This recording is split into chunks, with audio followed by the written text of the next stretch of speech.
మీ సొంతింటి కలకు అసలైన నేస్తం బీబీజీ ఇండియా. అమరావతిలో నికార్సైన ప్రాపర్టీ కోసం కాంటాక్ట్ 0406903224.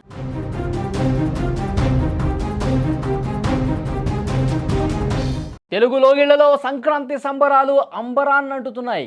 ఈసారి పండగ ఉత్సాహంపై వాతావరణం నీళ్లు చల్లేలా కనిపిస్తోంది. ఒకవైపు బంగాళాఖాతంలో ముంచుకొస్తున్న వాయుగుండం ఆంధ్రప్రదేశ్ను భయపెడుతుంటే, మరోవైపు గజగజ వణికించే చలి తెలంగాణను ఉక్కిరిబిక్కిరి చేస్తోంది. బంగాళాఖాతంలో ఏర్పడిన అల్పపీడనం తీవ్ర వాయుగుండంగా మారింది.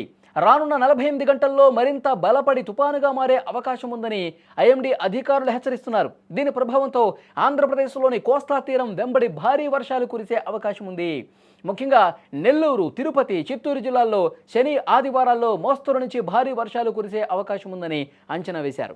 తీర ప్రాంత పోర్టుల్లో ఇప్పటికే 1వ నంబర్ ప్రమాద హెచ్చరిక జారీ చేశారు.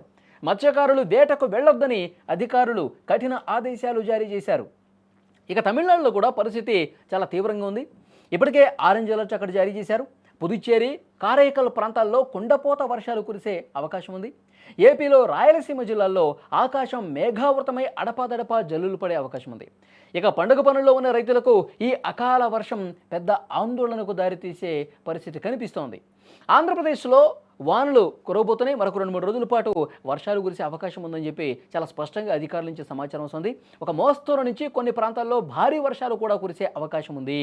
ఆంధ్రప్రదేశ్లో అక్కడ నెల్లూరు, ప్రకాశం కావచ్చు, తర్వాత ఉభయ గోదావరి జిల్లాలో కావచ్చు, తిరుపతి కావచ్చు, ఈ రాయలసీమ విషయానికి వస్తే అనంతపురం, చిత్తూరు, కడప, కర్నూలు, ఈ రాయలసీమ ఉమ్మడి జిల్లాల్లో ఒక మోస్తరు వర్షాలు కురిసే అవకాశం ఉన్నట్టుగా తెలుస్తోంది. ఆంధ్రలో రాబోయే 4 రోజుల పాటు వర్షాలుంటే, తెలంగాణలో మాత్రం చలిపూలి పంజా విసురుతోంది. ఉమ్మడి ఆదిలాబాద్, వరంగల్, మెదక్ జిల్లాల్లో ఉష్ణోగ్రతలు సింగిల్ డిజిట్కి పడిపోతున్నాయి. రాబోయే 2 రోజుల్లో ఇంకా తక్కువగా నమోదయ్యే అవకాశం ఉన్నట్టుగా తెలుస్తోంది. కనిష్ట ఉష్ణోగ్రతలు సాధారణం కంటే 3 డిగ్రీలు తక్కువ ఉండవచ్చని హైదరాబాద్ వాతావరణ కేంద్రం కూడా చెప్పింది. తెల్లవారుజామున దట్టమైన పొగమంచు కనిపిస్తోంది.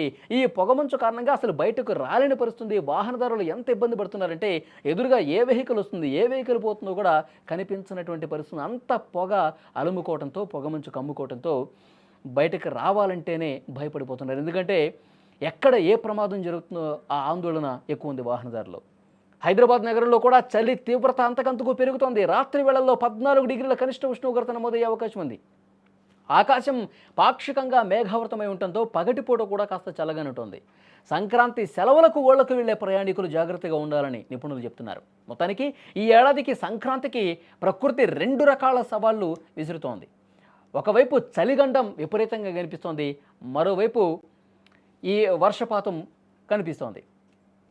ఈ వారాంతంలో వర్షాలు బాగా పడే అవకాశం ఉంది ఆంధ్రప్రదేశ్లో. అలాగే చలి కూడా విపరీతంగా ఉంది. సంక్రాంతికి ముందు ఈ విధమైనటువంటి వాతావరణం ఉండటంతో ఒకవైపు రైతులు, మరోవైపు తమ పనులు చేసుకునేటువంటి వాళ్ళు, ఊళ్ళకు వెళ్ళేవాళ్ళు, వీళ్ళందరూ కూడా ఈ వాతావరణంతో ఇబ్బంది పడే అవకాశాలు స్పష్టంగా కనిపిస్తున్నాయి.